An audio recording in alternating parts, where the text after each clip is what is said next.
Welcome. My name is Jason Balin from Hard Money Bankers, as well as REI 360. And today I wanted to go over a financing comparison related to different types of funding for all your real estate transactions.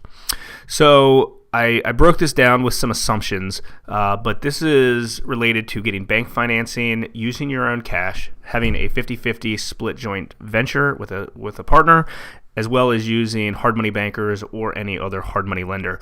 Obviously the financing can work with any hard money lender out there, but for the purpose of this video, I'm one of the principals of Hard Money Bankers, we're going to talk about us.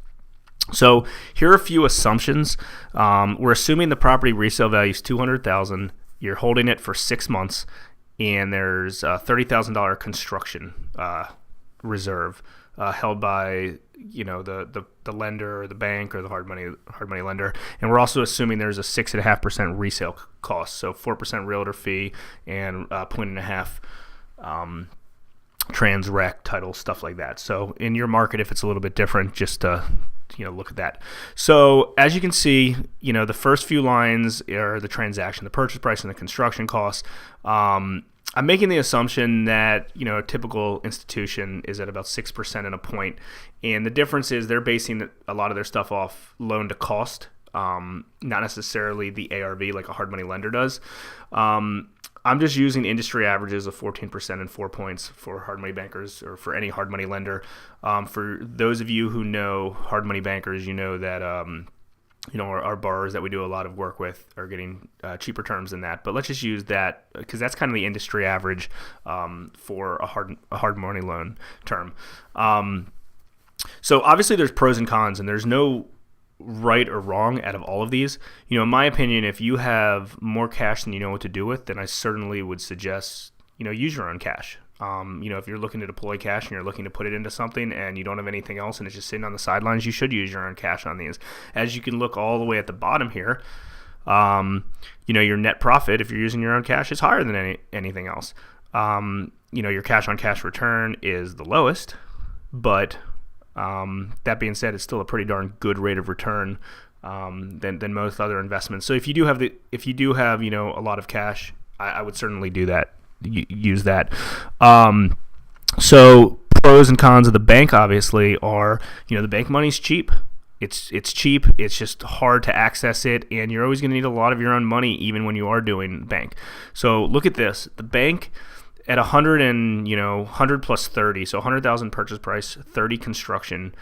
You're going to need a good $43,000 for the life of that loan, and that's the 25% down plus holding costs, things like that. But you're going to need $43,000, and if you look on the hard money lender's end, you need a little bit more than half of that. Doing a loan through a hard money lender.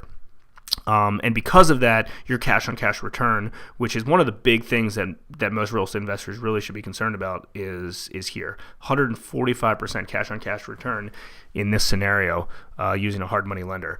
And you get 100% cash on cash return from a bank.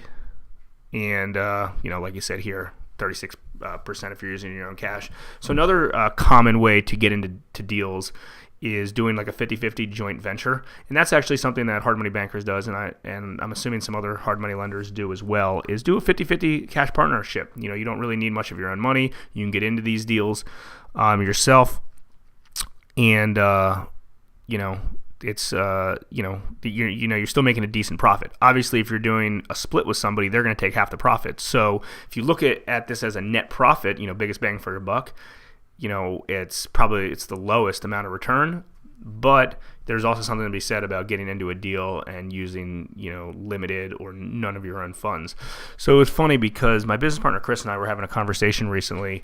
We do a lot of projects in the Washington D.C. and Baltimore market, but in the D.C. market, there's a lot of high price points, and there's a lot of builders out there that are tearing down old junk boxes and building these really nice 4,000, 5,000 square foot properties.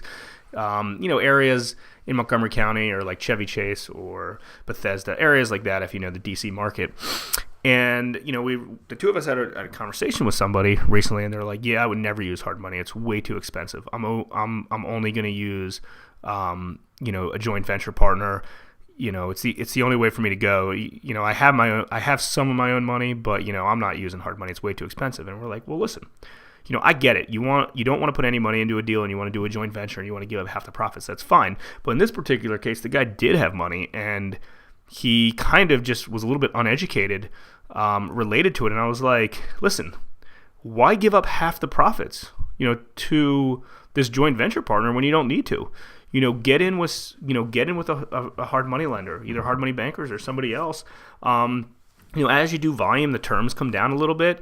This is kind of like the worst case scenario of a net profit right here. So, he's making almost $10,000 more just by kind of putting up a minimal amount of his own money into this deal. And he also was telling me he was missing out on opportunities because he was too stubborn to use a hard money lender or private lender. Because he was, and the reason we had this conversation with him, he was like, yeah, I only use joint venture partners, but my guys run out of cash, and then when I'm out of cash, I can't do any more projects. And to me, that's absolutely insane. It's like, how are you going to pass on a good project because your cash partner doesn't have it, and you even have some of your own money to put into these deals? So, as you can see, if you did a hard money loan on this, your financing costs are $15,800, right, into this deal, and your financing costs are $15,800 with a $33,000 profit in that. It's pretty darn good, and that's at $130,000 kind of figure, purchase plus construction, with a $200,000 exit. And these numbers work in any price point. I'm just using this as easy numbers to look at. These work in a smaller price point. These work in $1 million price point. So I've always really had a strong opinion of never passing on a good deal just because you don't have the money available, because there is, between all four of these, there is a lot of different financing options for your real estate investment deals. Obviously, it has to be a good deal. That's number one.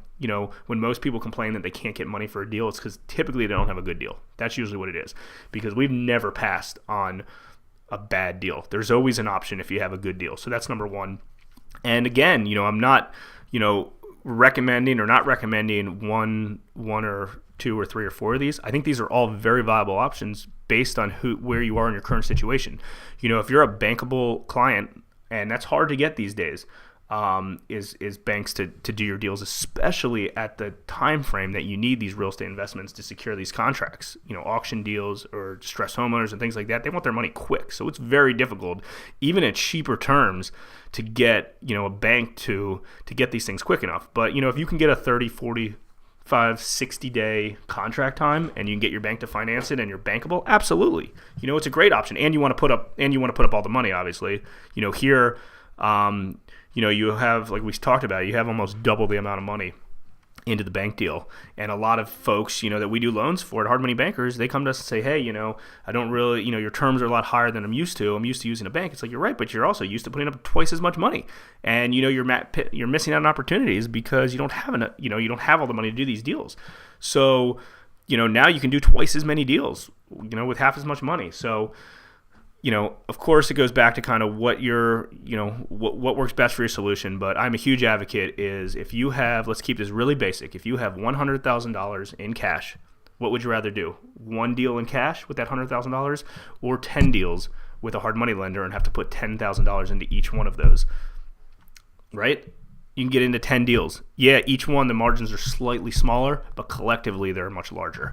So, again, thanks for watching this video. My name is Jason Balin with Hard Money Bankers, and this is the financing comparison. And if you ever need to get in touch with us, feel free to reach out to us at hardmoneybankers.com or 800-883-8290, or you can email me directly with any questions at jason@hardmoneybankers.com.